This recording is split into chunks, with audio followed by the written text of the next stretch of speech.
Happy Sabbath! A voice cut through the darkness. Anita stirred in her bed. Rise and shine, sunshine, her father said, poking his head into the door of Anita's bedroom. It was 4 o'clock in the morning. Anita's eyes popped open. It was time to get up. After breakfast, Anita put on her favorite Sabbath dress. Then she slipped her bare feet into flip-flops. She gave her Sabbath shoes to her mother to put in a bag. Now she was ready for the trip to church. Anita climbed into the back seat of the family's white van. Her father slid behind the wheel, and Pastor Kamu took a seat beside him. Anita's mother sat with her in the back, and they were joined by 5 university students. Nearly every Sabbath, her parents traveled to new churches in Indonesia to speak about Jesus. At 5 o'clock, the van left the campus of Mount Klabat University, the Seventh-day Adventist school in Indonesia, where Anita's father and mother were teaching as missionaries. The sky was dark, and few cars were on the street. But her father still had to be careful as he drove. He steered around sleeping dogs and sometimes had to stop for cows that were crossing the road. Anita slept on her mother's lap. About an hour and a half later, Anita awoke as the van came to a stop. She liked this part of the trip to church. She and the others boarded a small motorboat, and soon they were cruising on the ocean. Anita looked across the dark blue water.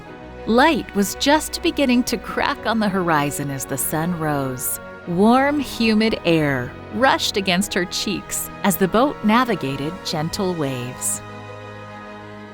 After an hour, the boat docked on an island, and the group transferred to another boat for a 30-minute ride.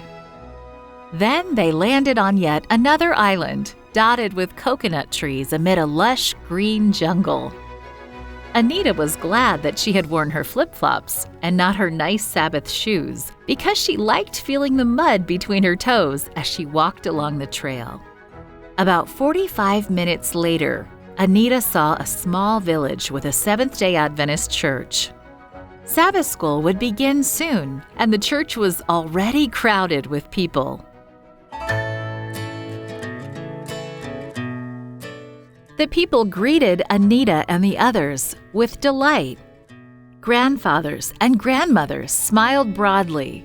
Fathers and mothers beamed with joy. They were so happy to welcome the visitors. They knew that it had taken effort to reach their village. Little children waved excitedly at Anita and clustered around her. A little girl ran up and pinched the white skin of Anita's arm. A little boy nervously reached out his arm and tugged on her red hair.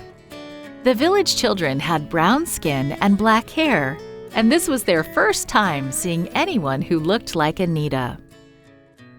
Inside the church, her mother pulled Anita's Sabbath shoes from the bag, and Anita slipped them on. Now she felt ready to worship God.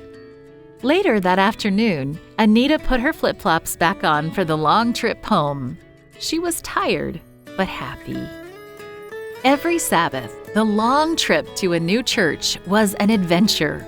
Best of all, every Sabbath, Anita got to worship God. Anita liked being a missionary kid. This story happened nearly 40 years ago, but missionary kids today still make adventurous trips to church thanks to your World Mission offerings.